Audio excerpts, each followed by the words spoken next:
झारखंड में भ्रष्टाचार के कथित आरोपों में जेल जा चुके जेएमएम नेता व राज्य के सीएम हेमंत सोरेन ने कांग्रेस के साथ मिलकर चुनाव में जीत का जोरदार परचम लहरा दिया है।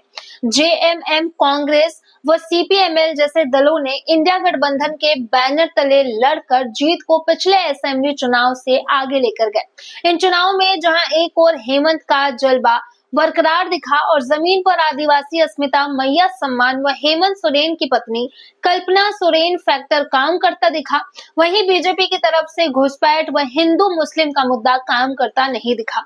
झारखंड में पहली बार कोई सरकार सत्ता विरोधी माहौल के बावजूद प्रचंड बहुमत से सत्ता में वापसी कर रही है। तो चलिए उन फैक्टर पर बात करते हैं जिसकी वजह से झारखंड में इंडिया गठबंधन को प्रचंड बहुमत मिली है। पहला फैक्टर है हेमंत कल्पना फैक्टर। झारखंड के चुनाव में सीएम हेमंत सोरेन व उनकी पत्नी कल्पना सोरेन एक बड़े फैक्टर के तौर पर उतरे। जहां आदिवासियों में हेमंत सोरेन को जेल जाना बड़ा मुद्दा बनता हुआ दिखाई दिया, वहीं बीजेपी ने जोर शोर में हेमंत सोरेन को लेकर भ्रष्टाचार का मुद्दा उठाया।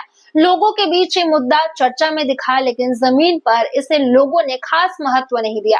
इससे उलट जेएमएम बीजेपी नीति केंद्र सरकार के खिलाफ झारखंड की अनदेखी, उनके हक का पैसा ना दिए जाने का मुद्दा उठाती रही। इस चुनाव में कल्पना सोरेन एक बड़ा फैक्टर बनकर सामने आई, जहां उन्होंने पूरे चुनाव में 150 से ज्यादा रैलियां, सभाएं व रोड शो किए। कल्पना के प्रति युवाओं व महिलाओं में जबरदस्त क्रेज दिखा।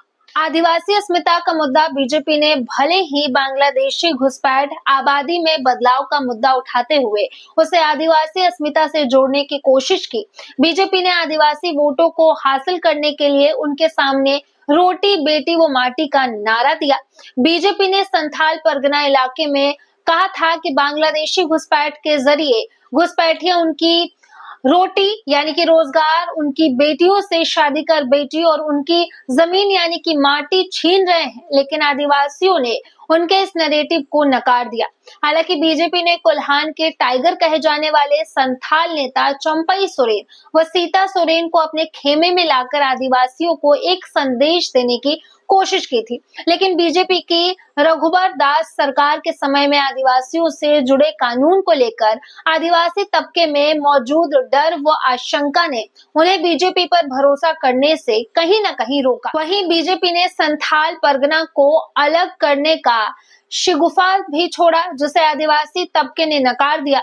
आदिवासियों द्वारा बीजेपी को नकारे जाने का ही असर था कि आदिवासी बहुल कोल्हान व संथाल दोनों ही इलाके में बीजेपी को करारी हार झेलनी पड़ी। राज्य के आदिवासियों के आरक्षित 28 सीटों में से 27 सीटों पर इंडिया गठबंधन जीत गई। मैया सम्मान का असर, जमीन पर हेमंत सोरेन सरकार की कल्याणकारी योजनाएं भी काम करती दिखी। इंडिया गठबंधन की कामयाबी की कहानी में मैया सम्मान का बड़ा योगदान दिखा, जिसका 3 किस्त पहले रिलीज हो चुका था, जबकि चौथी किस्त भी चुनाव के दौरान पहुंची। जेएमएम ने कहा कि अगर दोबारा सरकार आती है तो 1000 प्रति महीने की राशि को 2500 किया जाएगा।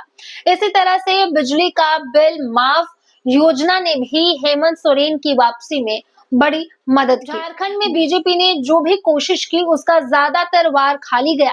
फिर चाहे चंपई सोरेन व सीता सोरेन जैसे नेताओं को अपने साथ लाना, लोगों ने उन्हें ज्यादातर स्वीकार नहीं किया। वहीं बीजेपी ने जिस तरह से जमीन पर बांग्लादेशी घुसपैठ का मुद्दा उठाया, जनसांख्यिकी में बदलाव का मुद्दा व कटेंगे तो बटेंगे का मुद्दा, संथाल परगना में हिंदू मुस्लिम करने की कोशिश की, उससे भी बीजेपी को नुकसान हुआ। भले ही इस कोशिश में हिंदुओं में ध्रुवीकरण हुआ, लेकिन उसके सामने आदिवासियों व मुस्लिम ने जिस तरह से साथ आकर वोट किया, उसने बीजेपी की रणनीति को फेल कर दिया। हालांकि बीजेपी ने यहाँ बड़े पैमाने पर अपने नेताओं को उतारा।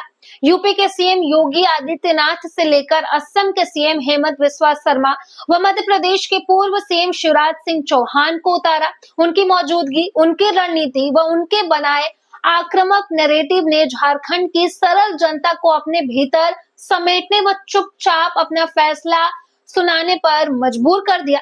इसी का नतीजा था कि संथाल परगना में 18 सीटों में से बीजेपी सिर्फ एक सीट निकाल पाई। इसी तरह से कभी बीजेपी का मजबूत किला रहे कोल्हान में भी शहरी सीटों को छोड़ दे तो बीजेपी को खास सफलता नहीं मिली। आपको क्या लगता है, हमें कमेंट करके जरूर बताइएगा।